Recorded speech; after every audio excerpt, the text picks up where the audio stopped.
Hello friend, this is Sangam before you and welcome back to my channel Pharmacy. Friends, in this video I'm going to talk about cough syrup. So friends, without wasting any more time, we should start the video.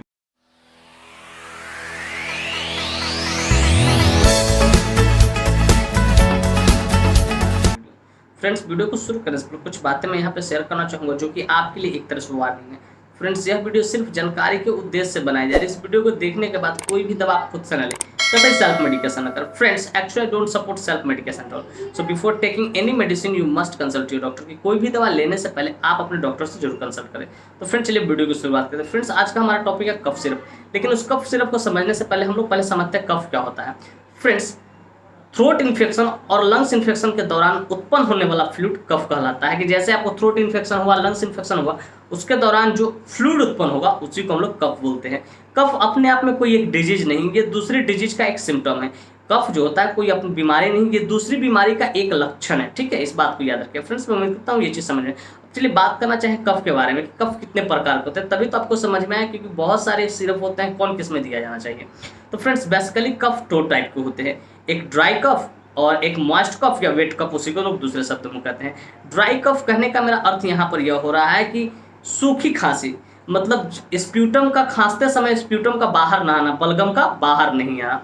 Wait कफ या most कफ कहने का मतलब होता है एक ऐसी खांसी जिसमें जब आप खांसते हो तो स्प्यूटम का एक्सेसिव अमाउंट में स्प्यूटम बाहर आता है, बलगम खांसते समय बहुत ज़्यादा बाहर आता है, वो कहते हैं ड्राई कफ, सॉरी उसको मोस्ट कफ या तो वेट कफ कहते हैं। तो फ्रेंड्स, मैं उम्मीद करता हूँ खांसी आपको समझ में। अब चलिए बात करते हैं इतने सारे जो सिरप होते हैं, कौन सा खांसी में कौन सा सिरप देना चाहिए। तो फ्रेंड्स, सिरप तो बहुत सारे होते हैं, बड़ा मुश्किल होगा आपको पकड़ना। तो चलिए उसके मॉलिक्यूल्स के बारे में बात करें, कुछ एक एग्जांपल्स को भी ले लें ताकि आपको समझ।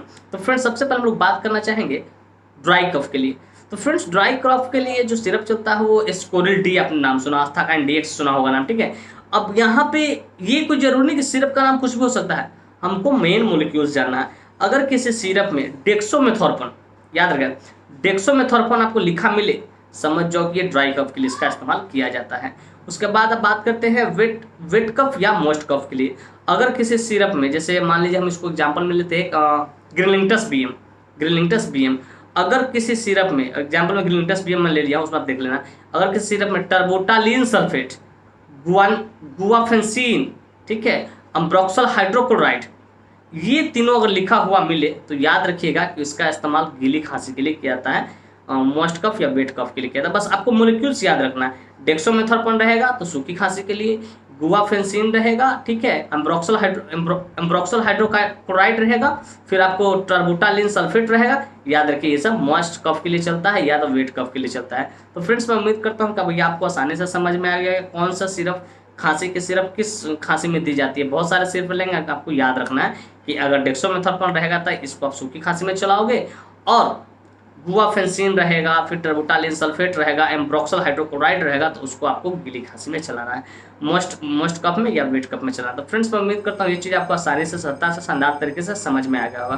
फ्रेंड्स, मैं उम्मीद करता हूँ ये वीडियो काफ़ी इन्फॉर्मेटिव, काफ़ी इंटरेस्टिंग लगा होगा। Friends, if you find this video informative and interesting, hit the like button, subscribe my channel, don't forget to share it with your medical friends and common friends. तब तक के लिए धन्यवाद, तब तक के लिए स्वस्थ रहिए, मस्त रहिए, ख्याल रखिए अपना और अपने परिवार का।